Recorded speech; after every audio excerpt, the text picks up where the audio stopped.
crew, boy, killer with it.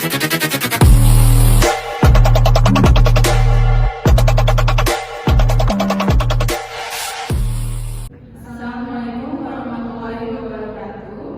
Perkenalkan, kami dari Bank Bina dari kelas 04 SLKM 06. Kami memperkenalkan diri. Saya Nadia Desra Putri, saya Agustina Sumene, saya Nahaliza, saya Agustina Syabani. Selamat menyaksikan presentasi kami. Tujuan laporan keuangan menurut PAI atau Prinsip Akuntansi Indonesia. Yang pertama, untuk memberikan informasi keuangan mengenai aktiva dan pasiva perusahaan. Yang kedua, untuk memberikan informasi mengenai perubahan dalam aktiva neto perusahaan.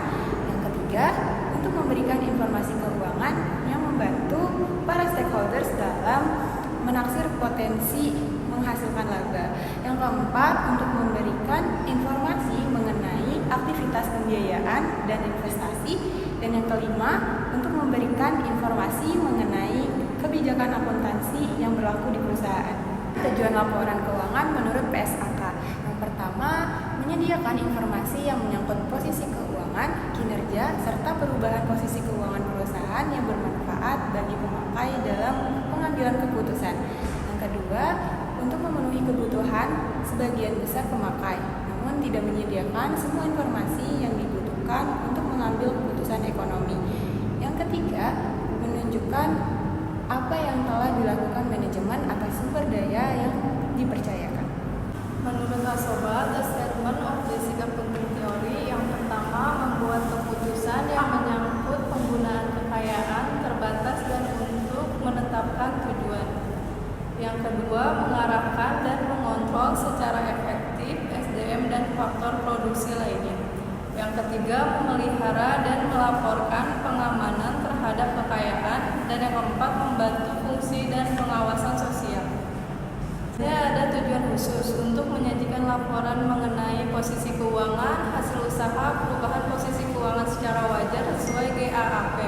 Selanjutnya, tujuan umum memberikan informasi mengenai sumber ekonomi, kewajiban kekayaan bersih, proyeksi laba, perubahan harta dan kewajiban, informasi relevan.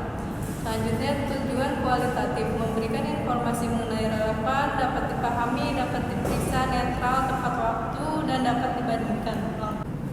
Selanjutnya ada karakteristik kualitatif laporan keuangan menurut PSAK. Yang pertama, dapat dipahami. Yang kedua, relevan. Yang ketiga, materialitas.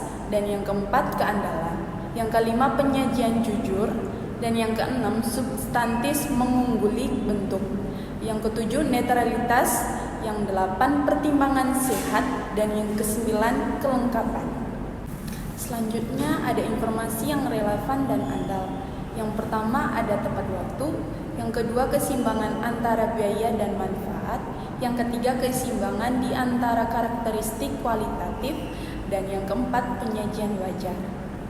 Tujuan laporan keuangan entitas syariah: meningkatkan kepatuhan terhadap prinsip syariah dalam kegiatan usaha, memberikan informasi kepatuhan entitas syariah terhadap prinsip syariah, membantu mengevaluasi pemenuhan tanggung jawab entitas syariah terhadap amanah dalam mengamankan dana, menginvestasikannya pada tingkat keuntungan yang layak, memberikan informasi mengenai tingkat keuntungan investasi yang diperoleh penanam modal dan pemilik dana syirkah temporer serta informasi mengenai pemenuhan obligasi.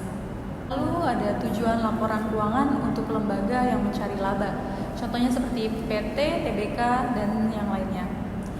Yang pertama ada memberikan informasi yang berguna untuk investor, kreditor, dan pemakai lainnya dalam memutuskan secara rasional setiap keputusan, memberikan informasi untuk membantu investor atau calon investor dan kreditor untuk menilai jumlah, waktu, dan prospek penerimaan kas dari dividen, serta penerimaan penjualan, piutang, dan pinjaman jatuh tempo, memberikan tentang sumber ekonomi perusahaan, klaim terhadap kekayaan itu.